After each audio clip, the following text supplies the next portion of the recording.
Today's daf we're going to be learning is daf ayin, Pesachim daf ayin hey. We're going to start, I will quickly review the Mishnah. Toward the end of the Mishnah, it had said, Ein solin et Pesach lo ala shipud velo ala askala. We said shipud meant metal. Remember, we're now discussing how exactly did they roast the korban Pesach. And we said you can't use a metal skewer and not an askala, which seems to be some sort of metal rack because we don't want it to, again, be cooked from the metal. Okay, Rashi even says here, he says in Laz, they call an askala, right? He always talks about the old French gralish, which sounds like a grill, okay, in English. Anyway, Amar Rabbi Tzadok, Maaseh Rabban Gamliel, Shamar Letavi Avdo. So the last line in the Mishnah was, and again, I'm reading from the Mishnah on Ayin Daled. The last line in the Mishnah says, Amar Rabbi Tzadok, Maaseh Rabban Gamliel, Shamar Letavi Avdo, Tzei utzlei lanu et haPesach al askala. Go out and roast the Pesach for us on the askala. So what's going on here? How is he roasting the Pesach on the askala? And we just said a second ago, you're not allowed to use the askala. So the Gemara asks, okay, it starts with Ein Solin Ta Pesach v'chule. They're just quoting from the Mishnah, which is a bit strange because they should be quoting the line that we're talking about, which is the last line. Instead, they quote the first line, but often they, again, this is more like an editor's thing where they kind of quote the line in the Mishnah. For some reason, they didn't quote exactly this line, but they said v'chule, which means continue on. And from there, we'll get to what we're relating to.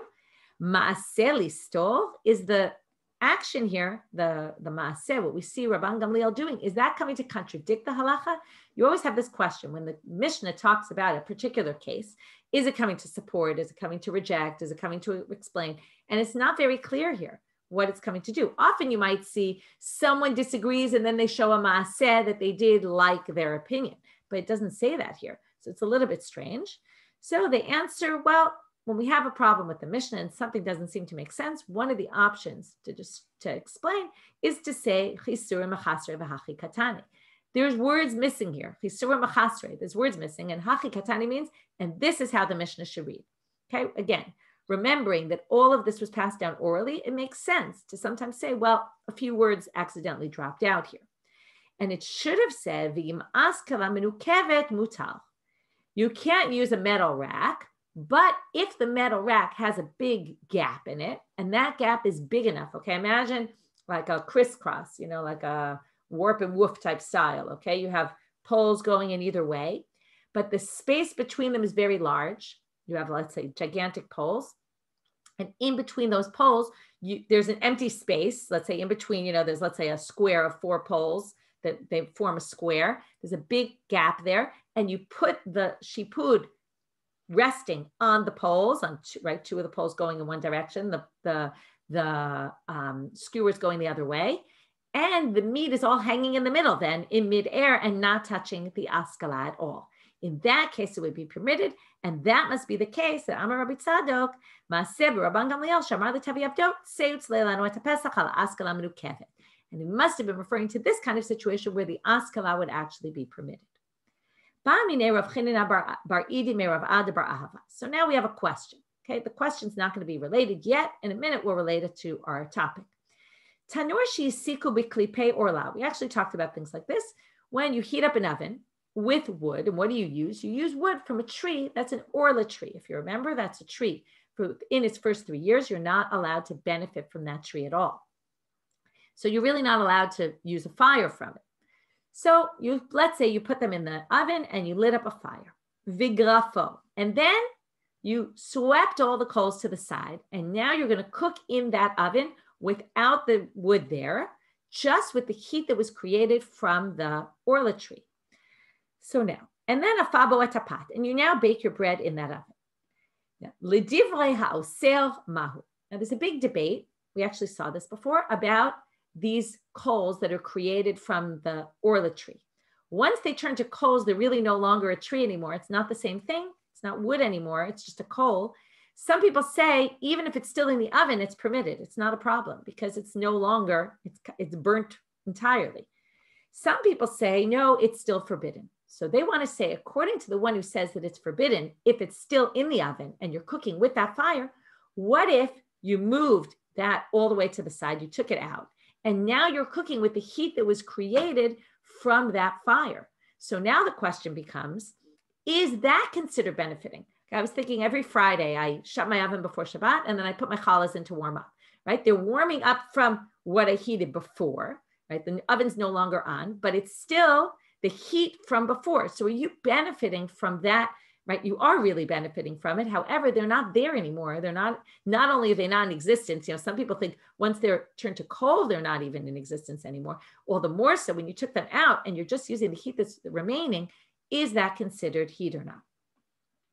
So they say, right, hapat amrle, the answer is hapat mutevet. You can benefit from this. It's not considered fire anymore because the fire is not there. It's just the heat that was created. Well, now we're going to have a question. Amrle, he says to him, wait a minute. V'ha'amal Rav Chinin Asaba, Amar Rabbi Yasi, Amar Rabbi Yochanan. But wasn't this passed down in the names of all these people? Tanur shehisiku ugrafo. Okay, now we're going to talk about Pesach.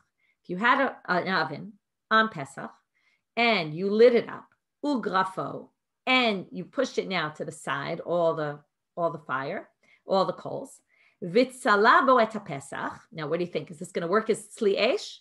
Right? Of course not. But the question is going to be why. Ein zet tzli esh. Now, so far this seems to match because it says the same thing. It's not considered fire. But the question is, why is this not fire for Pesach? Because there's a special drasha in the pasuk. Shene'emar tzli esh, tzli esh. If you look at Shemot, you bet, pasuk chet. And then the following pasuk, pasuk tet. Both of those verses mention the word tzli esh, which means it appears twice. Anytime anything appears twice, it must be to teach us something new. What's it coming to teach us? Tzli esh, shene'emar tzli esh shtei pa'amim. And that's why this doesn't work. Now, what would that imply? Tama, the reason is de gali rachmana tzli esh shtei pa'amim. Sounds like it's only because tzli esh appeared twice. Halo gali rachmana. But if the Torah hadn't written it twice, what would you have said then? Oh, then this would count for your Pesach. If so, right? Havamina tzli eshu. You would have thought it was tzli esh. So therefore, we have an issue because we just said with the tanur and the orla that it's not considered fire. It will be permitted. It's not like you benefited from it. But in the case of Pesach, theoretically, it would have worked were it not for the drasha. Okay, it's a little confusing because it doesn't work, but you have to remember it's only because there's a drasha. So Amrle, right? There's always this assumption. It's a very interesting assumption, the way they make these assumptions, which is if you need it, it makes sense. If you need a drasha to tell you, that means the simple understanding is not. So Amrle, here's his answer. We're going to have two answers to this question. Amrle, Gali Rachmana Hatam V'Alfina Mina. It appears tzli esh twice to teach you this is not considered tzli esh, right? That if it's just the heat from the fire, that's not. Teaches you uniquely by Pesach. Once you learn it by Pesach, we now can learn from here to every other case. So it is sort of unique. You might have thought otherwise, but once the drasha exists, it's what we call a binyan av. This now teaches you for everything else that any other time you want to say fire, well, if the coals are not there anymore, that's not fire. And that would teach you to orla that it's not going to be considered fire. That's one possible answer. It's a bit of a strange answer because the whole idea was this was unique. And now we're saying, well, it was unique, but now it's not unique anymore. So therefore, there's a second answer. Ibai deima, hatam tama de katav rachman etzli esh shtei pa'amim. Halo katav rachman etzli esh shtei pa'amim havamina ha'esh kapi rachman. Hafilu grafo nam etzli eshu. So now, what do they say? We didn't get to the final answer. Right now, they're just focusing on the Pesach, and then they'll compare it to the Orla. So the part we read was so far just about the Pesach. The reason there is because the Torah says, remember, Rahmana is the Torah. Rahmana really means when you have an aleph at the end of an Aramaic word, it's like a hey at the beginning of a word in Hebrew called the hey yidiyah, which means the. So Rahmana is harachaman, the one who is compassionate, which is a reference to the Torah. It's a reference kind of to God who wrote the Torah, and Rahmana means it's written in the Torah. So the Torah wrote tzli esh twice, and if the Torah had not written tzli esh twice, what would you have thought? That when it comes to Pesach, what do you need? You need fire.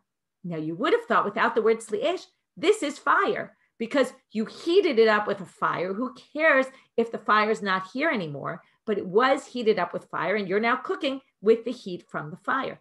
So you would have thought for Pesach, that was okay. Therefore, it needs a special drasha to tell you, no, it's not. You can't cook the Pesach this way.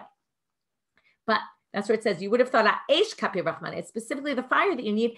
And even though you've moved all the coals to the side, it's cooking from that fire that you created. But What's the issue with Orla? The issue with Orla, it doesn't say anywhere in the Torah about Orla and fire. What's the issue with Orla? When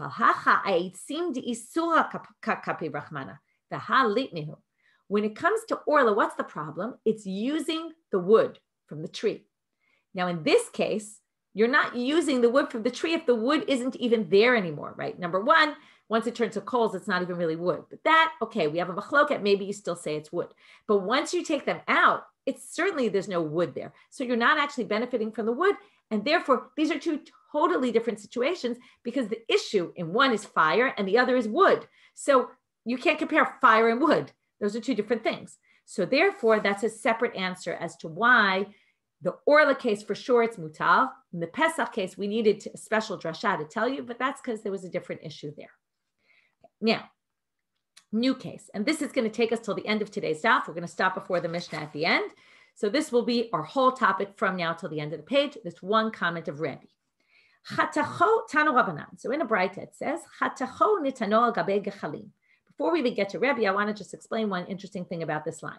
If you cut up the Korban Pesach and put it on coals, does that work? Before we get to Rebbe's answer, I want to talk, what do you mean cut up? Didn't we say you have to roast it whole? Even though yesterday we did talk about that you cut some of the pieces, the kra'ayim and the me'ayim, the intestines and the legs, and you put them inside. But otherwise, we always imagine the Pesach entirely whole. So what's going on here? So Rashi says what we're talking about. Okay, I'll read you in Rashi. Rashi says, it's much higher on the page. Chatacho, about 10 lines from the top. Chatacho lePesach, maybe a little lower than that. Below hivdil, you didn't chop it. Ela chatacho b'shnayim u'shlosha mekomot lemaher tzliato. You made some incisions in it, just some cuts, in order to allow it to cook further, because it can't possibly be that you're cutting this into pieces. Why is this interesting? Because some people actually say, no, you could cut it into pieces. And when we say you have to cook the whole thing, we mean in parts. It could be in parts. You just have to cook it all together at once, but it doesn't necessarily have to be a big whole piece. So there's an interesting debate about this. And that's why I wanted to bring this up, because it's an interesting debate about how exactly they roasted the Korban Pesach. Okay, so now, Chatacho u'nitano al gabe gechalim. Rebbe omer ani shezeh tzli esh. So Rebbe says, I call this tzli esh. Okay, this to me is fire. Putting it on the coals, right? You might have thought fire means, really a flame. No, you can cook it on the coals itself, right? Where there's no flame going on. That's okay. So the main thing, and if you look at today's sheet, okay, what I did is, and even if your Hebrew's not great, I know people would like the sheets to be in English. I'm not yet set up to be able to do that. It's a big task, but you can see every once in a while, I put it in bold, like where we're up to. Right now, we're saying gechalim is fire. Okay, means coals is equal to fire. Fire is coal. Okay, if you need fire, coals can be used. That's clear that that's what Rebbe says.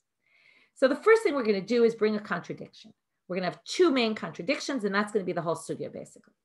Rami le Rav Aftavoy bar Ami le Rav Chisda. And I'm telling you this because I want you to keep the structure, because again, sometimes we get very off, and I want you to always remember what's the structure here. So the structure is we're going to bring two contradictions. Right now, it's going to take us a while. The second one's much shorter. The first one's quite long. And the first answer is going to be very long because we're going to get sidetracked. It says in Rav Aftavoy bar Abi says to Rav Chisda, but there's a contradictory source. Mi amar Rebbe gechalim esh ninu. Did Rebbe really say that coals can be considered fire? Uriminu. That contradicts the following source. This is a source about sara'at, leprosy. Now there's different types of leprosies, and one of them is called michvat esh, which means if you get burnt by a fire, and v'haitam lichyata michva beheret levana adam demet o levana, and then it basically after the burn you start to get some leprous. I don't know what the word is, but you have some leprosy growing on you. So michvat esh. So the Braita starts off quoting that verse, right? Michvat esh means you were burnt by a fire. Ainli ela shen nichva be'esh. So this sounds like only with actual fire. Nichva begachelet, beremetz, besidroteach, begipsis roteach, v'chol davar haba min ha'or, la'tuye chamei ha'or minayin.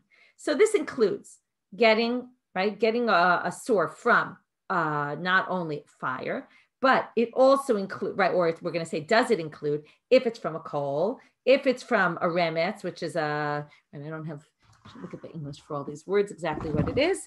But But here, one second. Here, okay, from a coal or a burning ash or burning lime or burning plaster. Okay, so these are all different types of things that could burn you. And then they say even chameha or, right, something heated like boiling water. Okay, so all that, is it included or not? So let's see, right? If you were Rebbe, what would you say? Well, at least on gachelet, we know gachelet would include it, right? Would be included in esh. But now they say minayin. So how do you know? Amar le michva riba. Again, the same thing we did earlier in the daf, which is because it says michva twice, just like it said sli esh twice, right? We're going to say yes. Since it says burn twice, we're going to include all sorts of other things. But what do you infer from here? Tama de Rabbi Rachmana. It's because the Torah included michva twice. But lo Rabbi Rachmana, if they hadn't included the word michva twice, then they would not have been included. So what do you see here? Gechalim would not have been included in fire. Gechalim lav esh ninu. So now we're up to gechalim does not equal fire. So now, right, we're stuck. So, okay, I see someone's asking about before the esh twice meant only fire. That's because the word that was repeated was esh. This word that's repeated is burn, the burn, not the esh. If the esh appeared twice, then maybe we'd say only fire. In this case, it's burn that's repeated twice. That comes to tell you any kind of burn. So that was a good question because I wasn't clear on that. So Amarle, gachelet shel etz. So here's the answer. Gachelet shel etz lo itzrich kra leribuye, ki itzrich kra legachelet shel matechet. We must be talking about two different kinds of coals. There's coals that are made from wood, and there's coals that are made from metal. Now, metal, there's no flame actually. With fire, there's a flame first, right? It's a fire with wood. So our case, Rebbe, when he talked about the Korban Pesach, says it's okay because it was made from wood. This source about the leprosy was talking about burnt from a coal that was metal. And a coal that was metal, right, that wouldn't have been included. If we were talking about a coal of wood, that would have been included. But the coal of metal wasn't included, and then it became included because of the drasha. Okay, so that's our first answer. Very simple, right? We say they're talking about two different things, apples and oranges. But now the Gemara is going to get off on this gechalim shel matechet is not fire, okay, because that was the assumption. And it makes sense because there's no flame. But now we're going to question that. And we're going to question it from none other than the death of the Beit Din. There's 4 ways that the Beit Din kills people: skila, sreifa, hereg, chenek. Okay, so we're going to deal with sreifa, which is burning. And when they would burn, okay, who would get burnt? The main person that gets sreifa is a bat kohen, the daughter of a kohen, who's a married woman and sleeps with someone else. An adulterous relationship, she ends up getting burned, which is more severe than chenek, which is strangulation, which is what the average person gets if they're an eshet ish, if they're a married woman. You know, the man and the woman get that. In this case, she's going to get a more severe punishment because she's a bat kohen and it's a disgrace to the kahuna family. So for all those reasons. So now the question is, how did they do sreifa? What they did is they poured molten lead down her throat.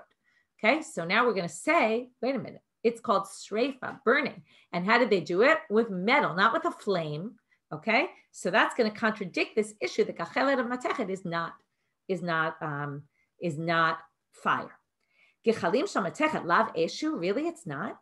V'haga bebat kohen, by a bat kohen dichtiv, ba'esh tisaref. It says she should be burned in a fire. V'amar Rav Matna, ptila shel avar hayu osim la. They would make a wick of lead and they would pour it down her throat. Shane hatam. So what's the answer? Damar ka ba'esh tisaref. First it says fire, but then it says she should be burnt. So if you say ba'esh, you would know esh, how fire burns. You wouldn't need also she'll be burned in a fire. You could just say she gets killed by fire. Tisaref, so what does that word come to say? Lerabot kol sreifot habaot min ha'esh. It comes to include any kind of sreifa that comes from fire. V'kol sheken esh atzma, meaning any kind of burning. Okay, it doesn't have to actually come from a fire. It could be any kind of burning. So then they say, wait, if it's any kind of burning, then why do we use lead? Why don't we just wrap her around with woolly substance, light it on fire, and she'll burn? So they say, Why was the lead chosen? Because they wanted to say, Malahalan srefat neshama beguf kayam, afkan srefat neshama beguf kayam. I'll just correct the chavilez morod is bundles of branches. Okay, not what I said before about wool, but bundles of branches. I was thinking of the death of the 10 martyrs. That was in my head. Anyway, so streifa comes from Bnei Aaron. Malahalan sreifat neshama beguf kayam, afkan sreifat neshama beguf kayam. Nadav and Avihu, who were killed in the Mishkan, right on the Miluim. Remember, they brought their own fire and they get burnt. Okay, now it also says they got burned there. But what happened with them was that now normally you get burnt and your body's no longer intact, but their bodies were still intact. And it says that they pulled their bodies out of there. So they seem to say their bodies were still intact. And therefore we say, just like there, it was an inner burning, right? Okay, Rashi even says, look at Rashi, he says that he quotes the Gemara in Sanhedrin where it says, okay, like two strings of fire went into their nostrils and burnt them from the inside. So since there was srefat neshama, but their bodies were intact, likewise here, and that's why we do it with the molten lead. So if we're talking about pouring something and we want to keep their bodies intact, why don't we use boiling water? Why molten lead? Mishum de Rav Nachman de Amar Rav Nachman Amarka, very fascinating drasha. Because of the laws of treat your friend like you would yourself, even when we're about to kill someone and they did something terrible that they're now deserving of death from the court, we say, choose the best type of death possible. If you pour boiling water, it's going to take her a very long time to die. So we'd much rather do it quickly. The lead will finish the job quickly and it'll be a more pleasant way. Again, no pleasant ways to die, but it would be a better way for her to die. So now wait, if we have V'ahavta l'reacha kamocha, why wouldn't we say that would be enough to tell us, let's go for the lead? You wouldn't need this comparison to the sons of Aaron. So ilav gzera shava. If you didn't have gzera shava, hava mina sreifat neshama beguf kayam lav sreifahi. You might have thought that molten lead might be the best, quickest way, but it might not count as sreifa because you're not burning the body. And be'imishum de Rav Nachman, if it was just Rav Nachman, then you would say add a lot of branches, it'll go very quick and burn her whole body. So that she dies quickly, right? Hashta ba'agala v'zman kariv, right? You know that term? So agala is quick. We want it to happen fast. So therefore, this comes to teach you need both the Gzera Shava and the din of Rav Nachman about Bror Lo Mitah Yafa, and between the two, you get to the molten lead. Okay, so now we're still, remember, where were we? We had a contradiction. I just want to keep reminding you. We had a contradiction. Rebbe had said fire on coals is fire. You can use it for the Korban Pesach. Rav Achdevoy questioned this based on Michvat Eish, that only their Gachel is included because of a drasha. We answered difference, Gachelet of Eish, Gachelet of wood, and one of metal. Now we're off on the metal. The fact that we're saying this Gachelet of metal is not a fire, but what about here with the woman? That seems to be a fire, right? That was the whole idea.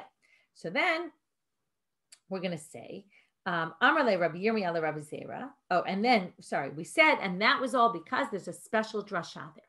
Normally it's not considered fire, but there was a special drasha ba'esh chisaref. And that's why we say that's included. But normally it wouldn't be, and that resolved our issue. But now we're off on this tangent, right? So now we had to ask, wait a minute, right?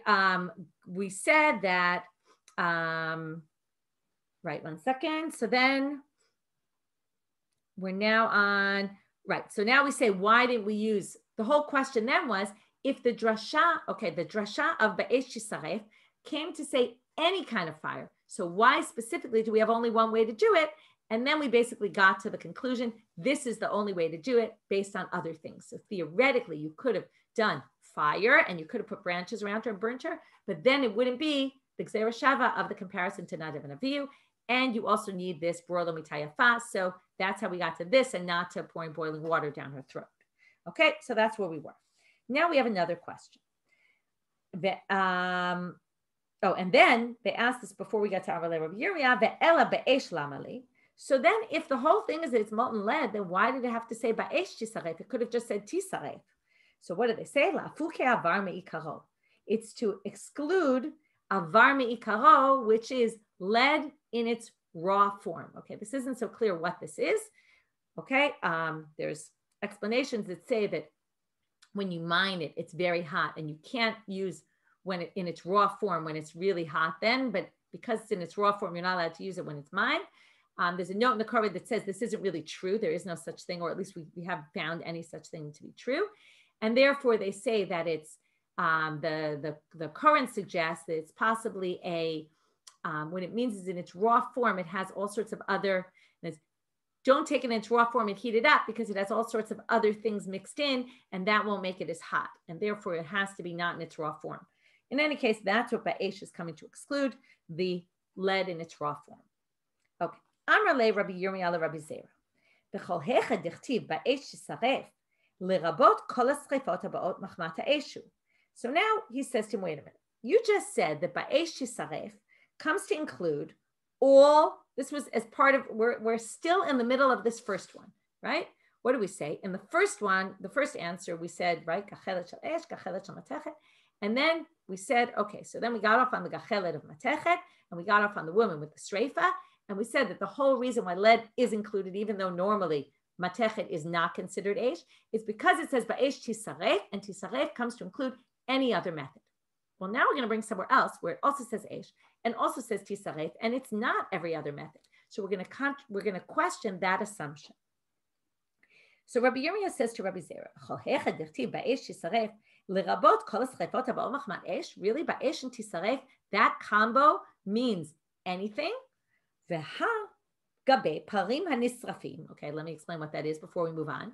There's a bunch of korbanot that are brought bull offerings. Okay, one is when the Kohen Gadol makes a mistake in teaching the people, or when the court makes a mistake in teaching the people. We'll get to all this in Masechet Horayot. When they teach a mistake in law, and then the people go and do it, so they have to bring a communal offering of either a par helim davar shel tzibur, or the par Kohen Gadol, it's called, or in Yom Kippurim, also the Kohen brings a par, and these have a bunch of unique halachot, and one of them is, we've been talking all the time about sacrifices now, and we talked about how we burn them on the altar, certain parts of them, or sometimes the whole part of them.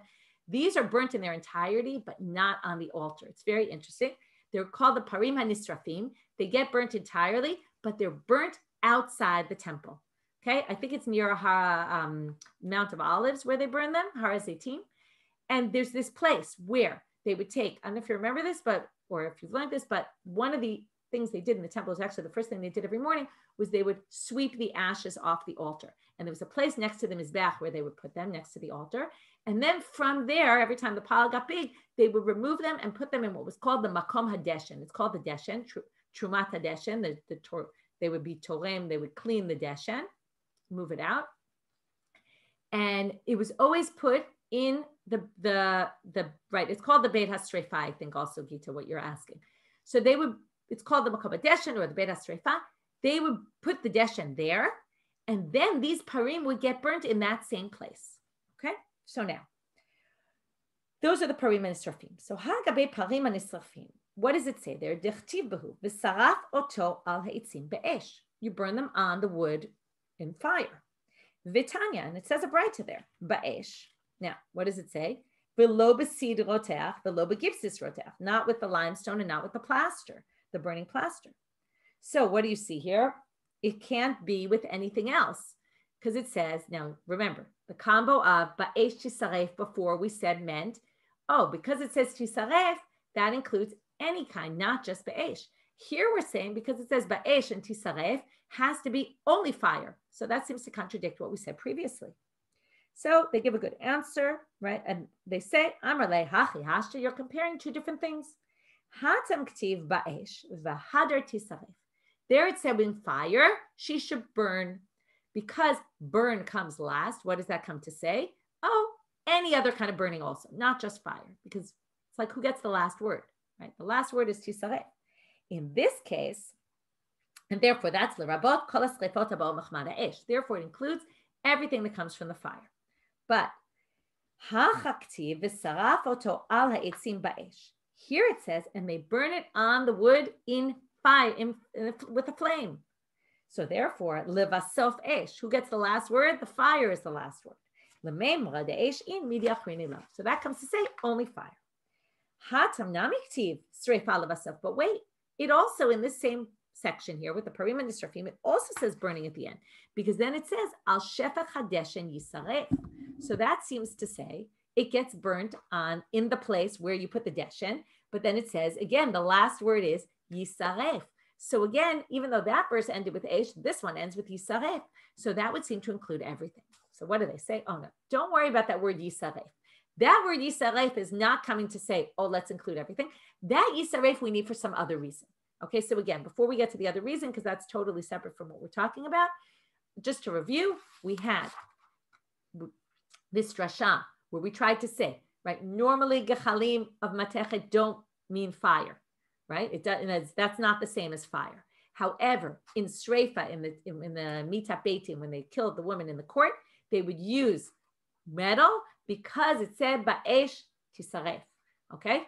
Tisaref includes everything. I see, Shani, you're asking about a Pradu Klal. It does sound like a Pradu Klal. I don't know why they don't say that, but it does sound like the Pradu Klal method that they're using. I didn't say so because it didn't say it here, which is a little bit strange. But in any case, they're saying it's similar to it at least. So we have Ba'esh Tisaref. So therefore, Tisaref is the last word. That includes also other methods. When it comes to the issue of the Parim and Nisrafim, it has to be by fire because the fire is the last word. Now, why? But there is a last word of Yisaref here. Oh, that's coming for something entirely different. Amre Yisaref mevayel lechitetanya. You need that for the following brayta to teach you some other halachot. Yisaref afal pi she'ein sham deshem. We said that you put it out to the place where the ashes are put from the altar. Well, by the way, Yisaref means we burn it in any case, even if there happen to be no ashes at the time in the pile. Yisaref, in other words, it's basically saying this is just telling you a location and not any necessity that there be ashes from before. Yisaref afal pi she'itzita or berubo. It has to burn entirely. That means, so what they're saying is, even if the fire caught on to most of the animal, but let's say it wasn't fully burned, right? It could happen. It goes on fire, you burn it, and then the fire goes out. You'll say, well, it got scorched. That's okay. No. You have to burn it entirely. That's what Yisaref is coming to teach. Okay. So again, back to the beginning. We started with a contradiction of Reb against Rebbe. Rebbe said you can do the Korban Pesach on the coals. To which we said, what about the Tzarad Braita? Said, oh, the Tzarad Braita, which needs a special, unique halacha to include the coals, was specifically for a different type of coals. That was coals of metal, and we're talking about coals of wood. And that resolved our contradiction. Now we're going to have a different answer to the same contradiction. Ravina Amal Choch Utne. This is a method also used sometimes when you have a problem with the Braita. It's less commonly found, but we had a list in that Braita. The Braita said, if you remember, the Braita with the leprosy said, fire, yes. What about all the rest? And it listed a whole list of things, right? Between the ashes and the lime and the plaster and all that. And it had fire on one side and all of them on the other. And the whole problem was that the coals were on the other side, right? They wouldn't have been included were it not for the drasha, which is what created the whole problem. So comes Ravina and he says, just move. Remember, the first one on the list was coals. Move it over to the other side and read the Braita like this. Michva utne. And this is how you should read. Michvat esh. Eli ela shenichva be'eshu begacheret. From fire, that only seems to include fire and coals. And then it works perfectly with Rebbe because then coals is fire. And then we're set. And then the continuation is nichva beremetz b'si brotech begifsis rotech. What about all the other things? So he basically edits it in one very minor edit by saying, instead of saying it's a whole different case, and that's talking about coals of metal and that's coals of wood. No, they're all talking about the same thing, but the coals just goes on the other side. Okay, move it over. Kroch means put in a package, right? Like package it up on the other side. Okay, and that's a method that is used sometimes because again, it's likely that the Braita got passed down incorrectly. That was our first contradiction. Okay, we had two answers. The first one got us off in a big tangent about the Sreifa and why they use molten lead and all of that. And then the problem with the drasha there of the Ba'esh Yisaref, and then versus the Parim and Nisrafim, where it also says Esh and Yisaref, but it doesn't mean any method. And then we resolved all of that. And then we brought a second answer, and now we're back to another contradiction on Rebbe. So again, forget now about the leprosy. We're moving on beyond that. We have a different contradiction. Rava Rami, mi amar Rebbe gechalim ikre esh. Does Rebbe really say that gechalim is fire? Ulemini gachale. Okay, now we're going to have a braita, and we're going to reread this braita a number of times, each time kind of changing a little bit of something. So it's a little bit confusing, but we'll organize it. Gachale. Okay, now we're on a different topic. We're talking about the Kohen Gadol and Yom Kippurim. He brings an incense offering. So there it says he's supposed to take malo machta gachale esh. He takes a whole pile of gechalim, right? This is when he makes the smoke in the Kodesh Kodashim. So he takes the malo machta gachale esh. Okay, that's the important word for our purposes. Gachale esh. Okay, coals of fire. He takes it from the altar, right? The one that's in the inner altar. Melochofnav ktoret, right? He takes then a whole handful of ktoret and vehevimi beit la parochet, right? And then he goes inside with this. So they're going to darshan this, right? This is a bright. Gachale yachol omimot. You might have thought even if the coals are going out, right? Again, we've talked about this different times about the coals. There's different levels of heat in the coals. So when they're almost burning out, maybe it's okay. Tamalomar esh. Esh comes to tell you they can't be burning out. They have to be still burning. Now, what does this imply? This implies that esh would include when the coals are still burning, which would sound like gechalim or esh, right? But then it says e esh. But wait, if you say esh, yachol shall have it. Maybe you need a flame coming out of them. Talmud lomar gachale. That's why the pasuk tells you gachale esh. If it was just esh, you would have thought you needed a flame. This seems to imply, by the way, that esh would not include coals. Okay, so they're going to say there's contradiction in this braita because the first part seems to say if they're omimot, it's not fire, but if they're lochashot, we're going to see, which is they're still burning, they would be fire. But the end seems to say only if it was esh, it would just be a flame, a real flame, not coals. So in the end, they say gachale. How do you get? So what's the combo of gachale esh? Haketzad, maybe even a lochashot. You bring the middle one. So now the Gemara starts explaining this braita, and then from there we're going to get to our contradiction. V'hagufa kashya. This braita doesn't seem to contradict itself, as I tried explaining before. Amart gachale yachol omimot ama lochashot esh ninu. From the beginning it says gachale. You might have thought coals that are going out. Therefore, lochashot means esh, because as long as right the gechalim, that's only gechalim and not fire, would be the ones going out. But if they're still burning lochashot, then that would be fire. But then ema seifa, if it's esh, you would assume yachol shall have it. It has to be actually a flame, not coals, which would then imply, right? Tamalomar gachale, alma, only because it says gachale doesn't include coals. But if it was just esh, it wouldn't. So alma filu lochashot, lav esh ninu. From here, it sounds like lochashot are not fire. The Amar Rav Sheshet. So how did Rav Sheshet again? We haven't gotten to the actual contradiction because right now we're just dealing with the contradiction within this braita. So Rav Sheshet explained this braita as saying the following. Okay, and we're going to have three different ways of rereading this braita because the braita makes no sense. So hachi katani, this is how it reads. Gachale yachol bein omimot bein lochashot. Because it says coals, you would have thought whether they're omimot or whether they're lochashot, whether they're about to go out or whether they're still burning. Talmud lomar esh. Esh comes to say it's not those. So then they say, wait, e esh yachol shall have it. But then if you're going to say fire, you might have thought shall have it. Talmud lomar gachale. So haketzad, how do you do this? You take the middle position, maybe min alochashot. But what's the assumption of this braita? That esh does not include, right? Esh by itself would not include gechalim. So that goes against Rebbe. So mikol makom, the conclusion from Rav Sheshet is gechalim lo ikre esh, kasha the Rebbe. And that's a contradiction to Rebbe. So Amar Abaye Taritzachi. Abaye says, let's reread the braita in order to make it make sense with Rebbe. Right? If already you're rereading it, I'll reread it some other way. Right? Today's a day full of rereading Braitot. Okay? Gachale. Yachol omimot velo lochashot. Talmud lomar esh. You might have thought that includes omimot and not lochashot. Right? The gachale would include even if they're out. Talmud lomar esh. Esh now includes, what does it include according to this? Both lochashot and obviously a flame, a shalhevet. So then why does it jump straight to shalhevet? So e esh. Yachol ratza. What it means here when it says shalhevet, it means Yachol ratza shalhevet yavi, ratza gachevet yavi. Maybe it means you might have thought you could also use a shalhevet, not only a shalhevet, because both shalhevet and lochashot, right, burning coals, would both be considered a fire. So maybe you could use either or. Talmud lomar gachale. That's what the word gachale comes to say. He can't use a flame. He has to bring coals that are burning. And that shows that coals that are burning are fire, and then we're good. So haketzad, how does he do kachalei? Mevim in alochashot. Okay, that's Abai. But Amal Rabba, or maybe Rava, there's people edit it to say Rava. Ratza gachelet yavi, ratza shalhevet yavi. He says, wait a minute. If you want to say that maybe it's a gachelet, okay, or maybe it's a shalhevet, so then shalhevet below gachelet hechi mishkachale. They're giving two options, either a coal or a flame.